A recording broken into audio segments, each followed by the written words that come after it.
নমস্কাৰ যিসকলে কৈ আছে যে 2020 চনটো অধিক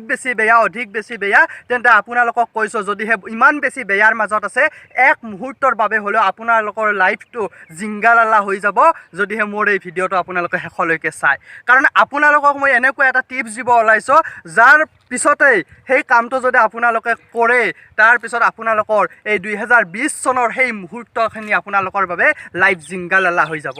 আৰু সেই কথাটোৱে হৈছে যে আপোনালোকে বৰ্তমান সময়ত ক'ত ব্যস্ত আছে হোৱাটছআপ চাইছে ফেচবুক চাইছে টিকটক চাইছে ইউটিউব চাইছে আৰু সকলোতে কেৱল দেখিছে আজি যদি সুশান্ত সিং ৰাজপুতৰ আত্মহত্যা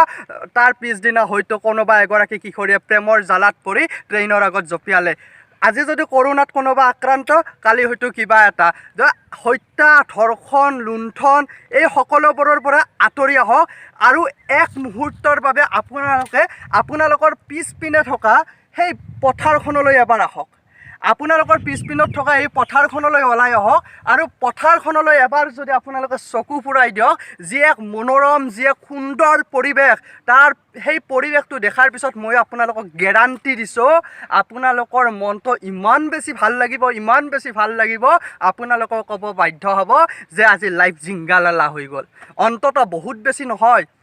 5 মিনিট বা 10 মিনিট সময়টো মনক সন্তুষ্ট কৰিব পাৰিব আপোনাৰ সেই মোবাইলৰ আবেষ্টনীৰ ভিতৰত বন্ধ হৈ থকা মনটো অকণমান যেতিয়া এই মুকলি পথাৰখনলৈ আহিব মুকলি আকাশৰ তলত যেতিয়া আপোনালোকে অকণমান সময়ৰ বাবে আহিব মনটো মুকলি লাগিব মনটো একেবাৰে বহুত বেছি ভাল লাগিব গতিকে এইটোৱে কৈছোঁ যে বেলেগ বেছি কৰিব নালাগে টকা পইচা খৰচ কৰিব নালাগে ওচৰৰ পথাৰখনলৈ যাওক মাত্ৰ এবাৰৰ বাবে যাওক যাই চাওক আৰু তাৰ পিছত যদি মনটো ভাল নালাগে কমেণ্ট বক্সত মোক বেয়াকৈ গালি দিয়ক সাজু আছোঁ ধন্যবাদ